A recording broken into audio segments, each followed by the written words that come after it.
Assalamualaikum dan salam sejahtera kepada semua trader. Okey, so dalam video kali ni, kita nak tengok apa yang boleh kita expect untuk pasaran sepanjang minggu ini dengan fokus kepada mata wang ataupun pair GBP USD, Euro JPY dan juga silver. Jadi secara keseluruhan, kalau kita lihat minggu ini market masih lagi bergerak dalam keadaan berhati-hati dengan fokus kepada data ekonomi US seperti CPI, jobless claim serta jangkaan kadar faedah daripada Federal Reserve yang masih menjadi pemacu utama pasaran. Jadi jom kita tengok satu persatu apa yang penting untuk kita perhatikan dalam minggu ini.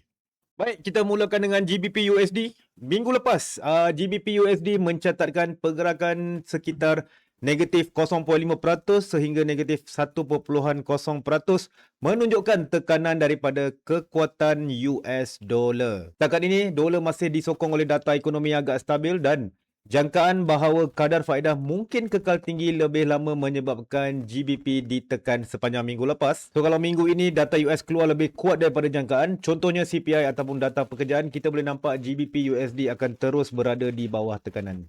Namun dari sudut UK pula, market masih menilai hala tuju Bank of England ataupun BOE.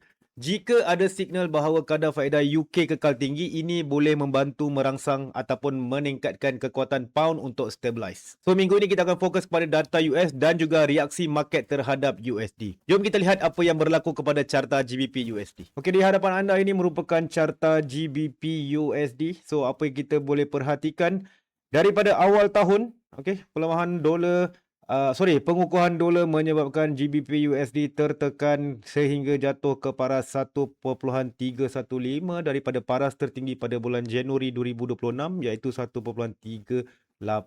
Namun kalau kita dapat lihat kat sini,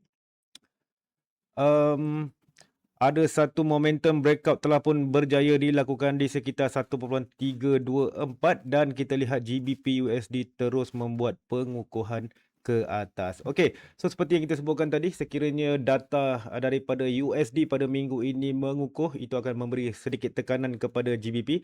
Namun secara overall, kalau kita lihat daripada time frame yang lebih kecil, kalau kita kembali kepada time frame H1, kita nampak bullish trend masih lagi dominan. Okey, bullish trend masih lagi dominan, belum lagi ada indikator yang menunjukkan bahawa akan berlakunya penurunan dalam tempoh terdekat dan kita dapat lihat pagi ini ada gap. Pagi ini kalau anda perhatikan dekat pada paras 1.351 dan 1.350 ada gap. Ini disebabkan sentimen geopolitik yang berlaku di Timur Tengah. Okey. So semua mata wang, semua mata wang ada gap pagi ini disebabkan news yang keluar pada hari Sabtu yang lepas. So GBP USD apa kita boleh perhatikan? Anda boleh lihat kalau kita tarik satu trend line di sini, okey, telah pun membuat satu breakout di kawasan 1.353 dan berlakunya retracement dan akhirnya membuat penurunan. Kita menjangkakan GBP USD akan cuba mencari ke paras support yang terdekat iaitu di sekitar 1.340. Okey, 1.340.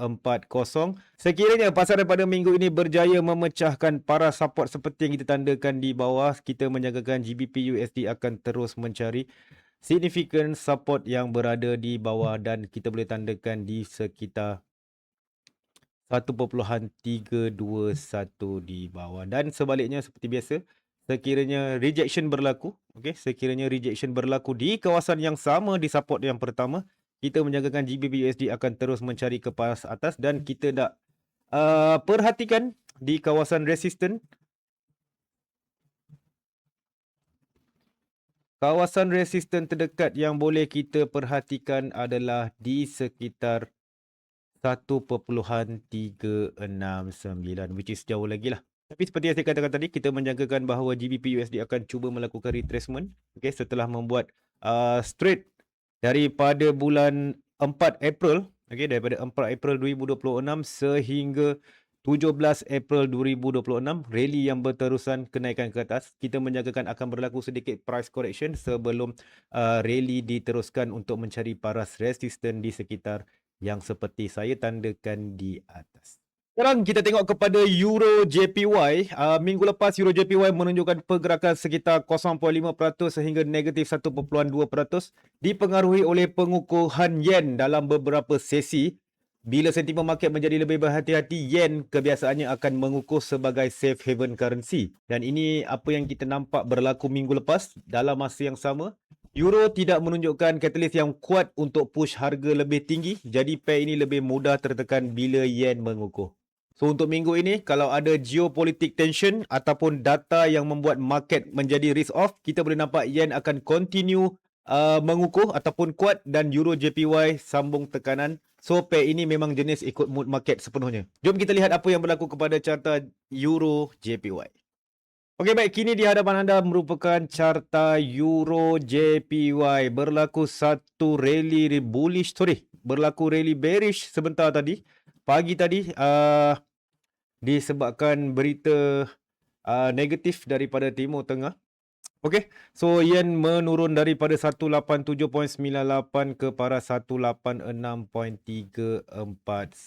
Namun secara keseluruhan tak banyak yang kita boleh perkatakan tentang Euro JPY sebab kalau anda perhatikan daripada gambaran yang lebih besar pasaran, anda boleh perhatikan Euro JPY masih lagi dominan rally bullish. Okey, so belum lagi ada simptom ataupun signifikan indikator ataupun petunjuk yang mengatakan Euro JPY akan membuat penurunan harga dalam tempoh terdekat. Kita cuba try pergi kepada weekly.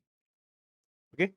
So kalau kita pergi kepada weekly, kita perlu perhatikan, okey, ini yang merupakan satu zon yang berjaya dipecahkan. Kalau anda perhatikan di sini berlakunya satu breakout di kawasan weekly, iaitu di sekitar paras tertinggi sebelum ini pada bulan Julai 2008, iaitu di sekitar 170.36 dan anda boleh perhatikan dekat sini ada satu breakout telah pun berlaku yang menyebabkan rally kepada Euro JPY. Breakout, retracement dan naik ke puncak semula ke atas.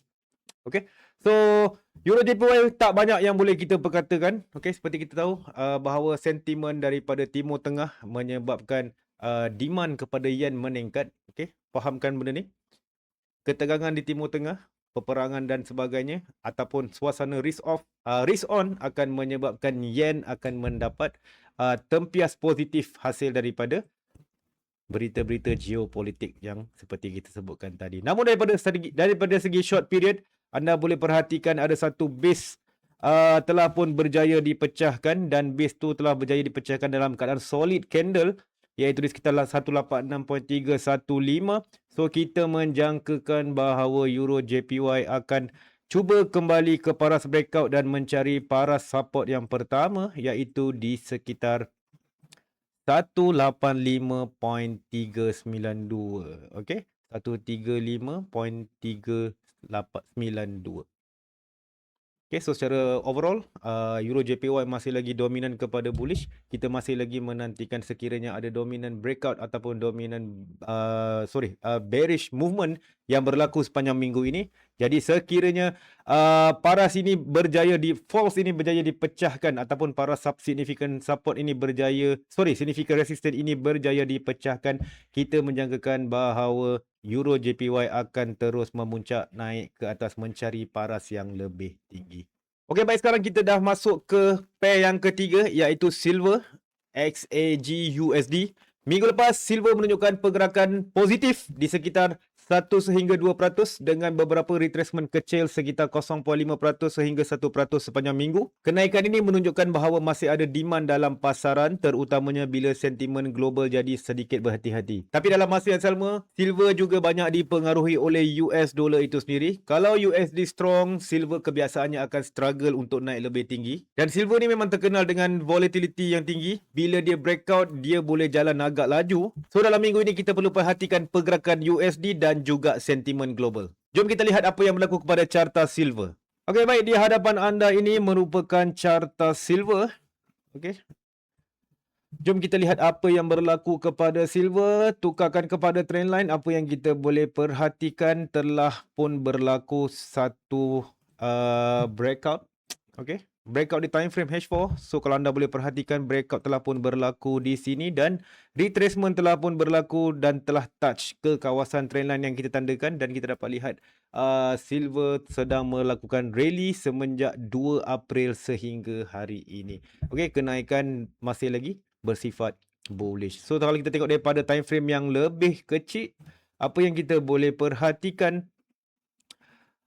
Okey, dekat sini ada satu kawasan support yang perlu kita beri tumpuan, di mana kita dapat lihat beberapa kali price cuba untuk menembusi di kawasan 1 dan juga 2.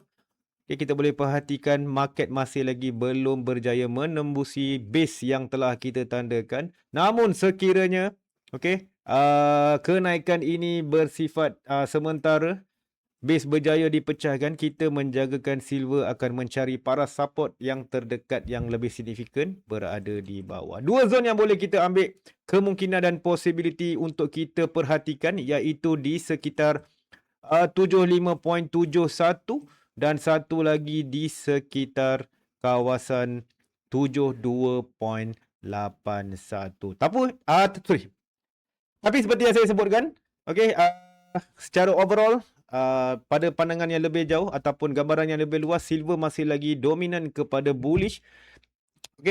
Bagi kepada time frame yang lebih besar, alright, kawasan tumpuan resisten yang perlu kita perhatikan adalah di sekitar 90.65, di mana dekat sinilah kawasan breakout dan retracement berlaku. Breakout berlaku di sini dan kawasan retracement berlaku di sini. Which is kalau daripada sudut technical analysis, ni adalah merupakan satu zone yang kuat untuk kita perhatikan sekiranya candle pada minggu ini berjaya untuk mencecah ke kawasan resisten seperti yang kita tandakan. Dan satu lagi resisten yang perlu kita perhatikan, of course, di sekitar 95.29. Itu sedikit sebanyak apa yang kita boleh perkatakan tentang pasaran silver. Kalau kita nak ringkaskan minggu ini, GBP USD masih tertekan sekitar 0.5% sehingga 1% oleh kekuatan USD. Euro JPY pula seperti kita ceritakan tadi, sensitif dengan yen yang boleh mengukuh 0.5% sehingga 1% dalam keadaan risk off, dan silver menunjukkan kenaikan sekitar 1% sehingga 2% tetapi masih dalam volatile mood. Jadi tema utama minggu ini masih sama, market sangat bergantung kepada data dan sentimen global, terutamanya ketegangan di Timur Tengah. Jadi apa-apa news besar boleh mengubah direction dengan lebih cepat. Okey, baik, itu saja analisa kita pada minggu ini bagi GBP USD, Euro JPY dan juga silver. So kita harapkan analisa ini akan dapat membantu anda nampak gambaran dengan lebih jelas sebelum anda masuk ke pasaran pada minggu ini. Kalau anda suka konten macam ini, jangan lupa like, share dan subscribe. Saya Ahmad Yasir.